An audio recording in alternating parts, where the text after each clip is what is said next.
Vitajte v novom videu. Mnoho ľudí rád jedáva v dobrej reštaurácii. Dôležité je dobré jedlo a chcete, aby vás obsluhoval príjemný personál. A čo môže byť zábavnejšie ako vyskúšať niečo nové alebo špeciálne? Niečo, čo iné reštaurácie neponúkajú.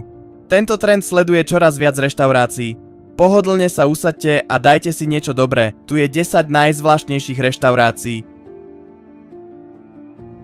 Jedlo v tejto zvláštnej reštaurácii je skvelé, ale chceli by ste jesť, keď veci okolo vás vyzerajú ako tie, čo používate na záchode? Prekvapivo, mnoho ľudí áno. Akokoľvek to znie, reštaurácia Moderná toaleta sa stala hitom v Tchaj-Peji. Sedadlá sú skutočné záchody, stoly sú záchodové misy, nápoj dostanete v mini záchode, zmrzlinu si viete predstaviť. A čo tak kopa rezancov podávaných v záchodovej mise?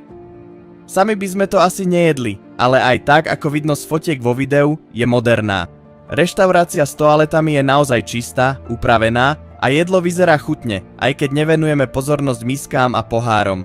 Pred reštauráciou je samozrejme aj veľká záchodová misa, lebo cieľom nie je používať riady na jedlo na viete čo. Dúfam, že sa nebojíte výšok, lebo ak áno, reštaurácia Vtáčie hniezdo v Thajsku nie je pre vás. Koše, čiže vtáčie hniezda, sú vyrobené z prútia s koženými remienkami. Nemusíte sa báť, sú pevné a bezpečné. Zdá sa, že treba mať dobré balančné schopnosti.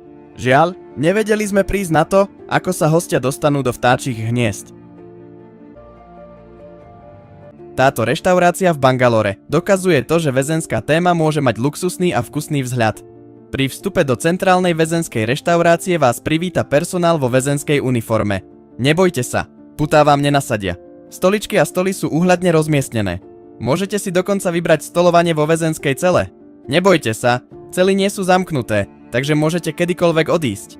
Je pekné, že čísla väzenských ciel používajú ako čísla stolov. Keď si predstavíte väzenské jedlo, možno vám napadne na poli uvarená kaša so zemiakmi alebo fazuľou. V tejto jedinečnej reštaurácii však môžete očakávať chutné jedlá ako kura na mede, rezance a vyprážanú rýžu.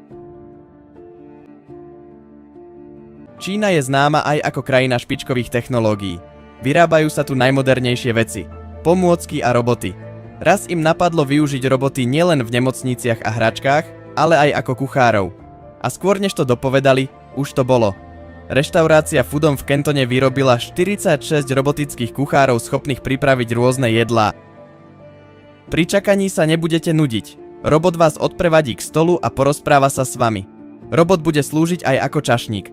Zákazníkom stačí telefón na naskenovanie jedálneho lístka. Potom robot ide do kuchyne a vyberie suroviny pre robotického kuchára.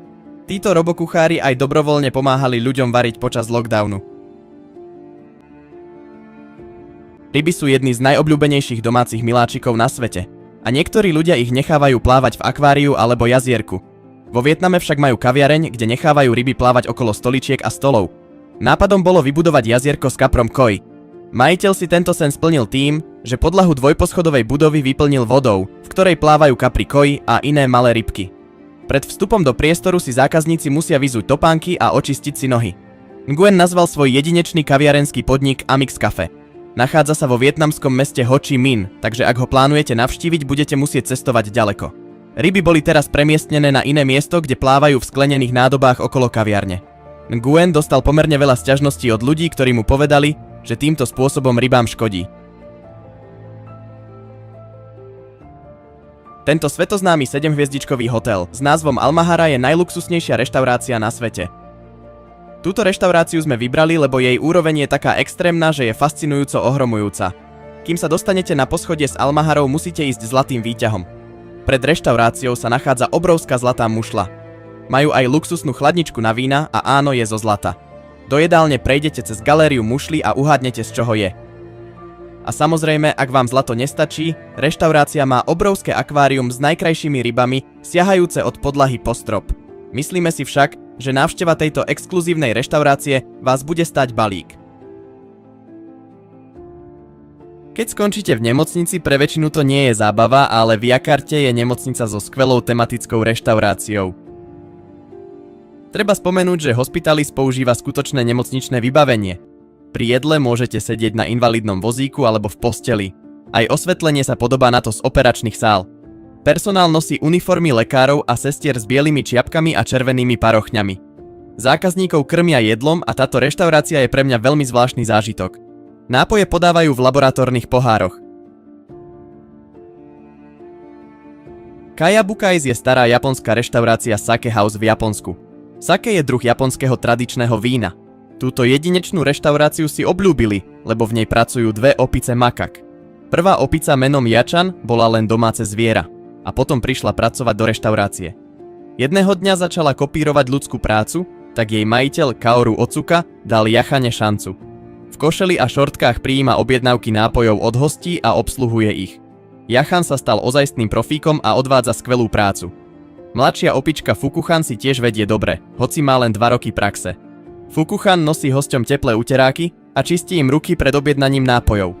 Ak sa hosťom ich služby páčia, a často sa im páčia, môžu im dať prepitné v podobe sojových bôbov, ktoré opice zbožňujú. Predposlednou na zozname je reštaurácia OPEC v Los Angeles. V tejto reštaurácii jete doslova v tme, bez osvetlenia. Asi si poviete, prečo by majitelia robili niečo také. Možno, aby ste mohli jesť bez toho, aby vás niekto videl. Majitelia tvrdia, že hlavným cieľom je dať hosťom nový zážitok.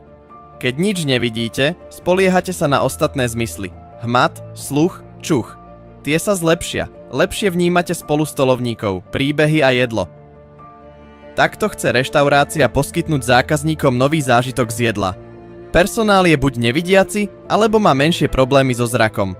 Hoci sú na tmu zvyknutí, boli špeciálne vyškolení na rýchle servírovanie. Bunker 42 je najhlbšia reštaurácia v Moskve. Leží 65 metroch pod zemou. Predtým, ako sa stal jedálňou, bol tajným skladom jadrových bomb a mal významnú úlohu počas studenej vojny.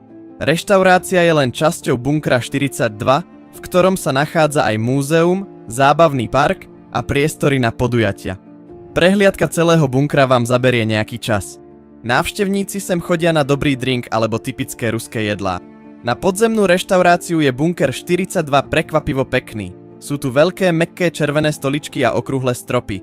Zvyčajne tu premietajú staré sovietske filmy a hudbu pre zábavu hostí pri jedle. Ktorá reštaurácia na zozname je podľa vás najpodivnejšia? Alebo ste vy sami navštívili nejakú zvláštnu reštauráciu? Napíšte nám o tom do komentárov.